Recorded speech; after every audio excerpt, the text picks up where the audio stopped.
نحمده ونصلي ونسلم على رسوله الكريم اما بعد فاعوذ بالله من الشيطان الرجيم بسم الله الرحمن الرحيم قال الله تبارك وتعالى في القرآن المجيد قل يا عبادي الذين اسرفوا على انفسهم لا تقنطوا من رحمة الله ان الله يغفر الذنوب جميعا انه هو الغفور الرحیم صدق اللہ العظیم۔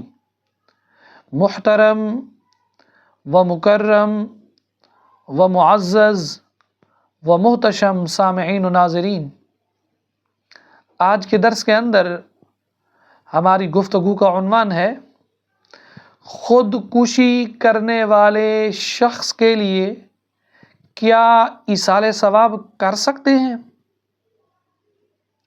آئیے اس کو دیکھتے ہیں قرآن و حدیث کی روشنی کے اندر۔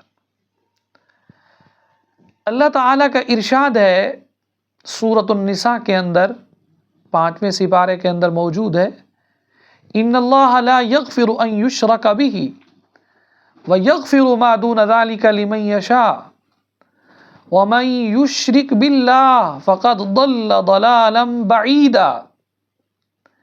بے شک اللہ تعالیٰ اس جرم کو تو معاف نہیں فرماتا کہ کوئی کسی کو اس کے ساتھ شریک ٹھہرائے، اور اس سے کم تر بھی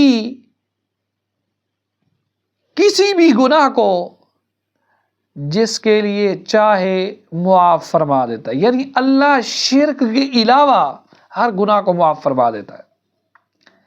اس آیہ مبارکہ سے معلوم ہوتا ہے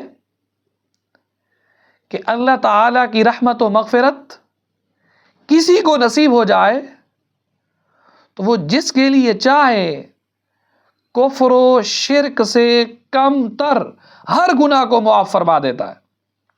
اسی طرح اللہ تعالیٰ کا ارشاد ہے قل یا عبادی الذین اسرفوا علی انفسہم لا تقنطوا من رحمت اللہ ان اللہ یغفر الذنوب جمیعا انہ هو الغفور الرحیم۔ اے میرے حبیب صلی اللہ تعالی علیہ وسلم، آپ فرما دیجیے اے میرے بندو جو اپنی بد اعمالیوں کے سبب اپنے اوپر تم ظلم کر چکے ہو، اللہ کی رحمت سے نا امید نہ ہو جاؤ، بے شک اللہ تعالیٰ تمام گناہوں کو معاف فرما دیتا ہے، بلا شبہ وہ بہت بخشنے والا نہایت مہربان ہے۔ صحیح بخاری کی حدیث نمبر 3470 میں گزشتہ امتوں کے ایسے گناہگار شخص کا ذکر ہے جو 100 قتل کر چکا تھا، لیکن جب اس نے صدق دل سے توبہ کی اللہ تعالیٰ نے اپنے کرم سے اس کی مغفرت فرما دی۔ اس کا یہ مطلب ہرگز نہیں کہ لوگ آخرت کی جواب دہی سے بے خوف ہو کر گناہوں میں مبتلا ہو جائیں، بلکہ اس کا مطلب یہ ہے کہ اگر بشری کمزوری سے گناہ صادر ہو جائیں تو اللہ تعالیٰ کی رحمت و مغفرت سے ہمیشہ کے لیے نا امید نہیں ہونا چاہیے، بلکہ ہر حال میں اس کی رحمت کا امیدوار ہونا چاہیے۔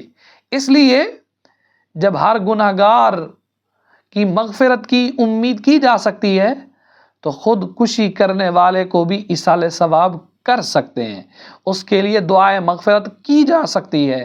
اللہ تعالیٰ کی رحمت سے بعید نہیں کہ وہ اس کی مغفرت فرما دے، اور اس نے اپنی جان کو ہلاک کر کے جو فعل حرام کا ارتکاب کیا ہے اللہ اس کے گناہ کو معاف فرما دے یا اس کے عذاب میں تخفیف فرما دے۔ تو معلوم یہ ہوا خودکشی کرنے والے کے لیے ایصال ثواب کرنا بالکل جائز ہے، اس کے اندر کسی قسم کی کوئی قباحت نہیں ہے۔ صحیح مسلم کے اندر بھی موجود ہے کہ جب رسول اللہ صلی اللہ تعالی علیہ وسلم ہجرت کر کے مدینہ منورہ تشریف لائے تو حضرت طفیل بن عمر دوسی بھی اپنی قوم کے ایک شخص کے ساتھ ہجرت کر کے مدینہ آ گئے۔ حضرت طفیل کا وہ ساتھی بیمار ہو گیا، اور جب بیماری اس کے لیے ناقابل برداشت ہو گئی تو اس نے ایک لمبے تیر کے پھل یا چھری سے اپنی انگلیوں کے جوڑ کاٹ ڈالے جس کی وجہ سے اس کے دونوں ہاتھوں سے خون بہنے لگا اور اسی سبب سے اس کا انتقال ہو گیا۔ حضرت طفیل نے اسے خواب میں اچھی حالت میں دیکھا، لیکن انہوں نے دیکھا کہ اس کے دونوں ہاتھ کپڑے میں لپٹے ہوئے ہیں۔ حضرت طفیل نے پوچھا اللہ تعالیٰ نے تمہارے ساتھ کیا معاملہ کیا؟ اس نے کہا اللہ نے مجھے رسول اللہ صلی اللہ تعالیٰ علیہ وسلم کی طرف ہجرت کرنے کے سبب بخش دیا ہے۔ حضرت طفیل نے پوچھا تم نے اپنے دونوں ہاتھوں کو لپیٹ کیوں رکھا ہے؟ اس نے کہا اللہ کی طرف سے مجھے فرمایا گیا ہے جس چیز کو تم نے خود بگاڑا ہے اسے ہم ٹھیک نہیں کریں گے۔ حضرت طفیل نے یہ خواب رسول اللہ صلی اللہ تعالیٰ علیہ وسلم سے بیان کیا تو خواب سن کر میرے نبی نے فرمایا اے اللہ اس کے ہاتھوں کے قصور کو بھی معاف فرما دے۔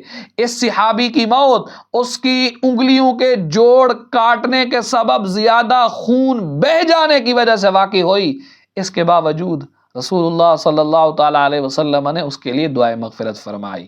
تو معلوم یہ ہوا کہ خودکشی کرنے والے شخص کے لیے ایصال ثواب کرنا جائز ہے، بلکہ کرنی چاہیے۔ اللہ کی رحمت بڑی وسیع ہے، اللہ ضرور معاف فرماتا ہے۔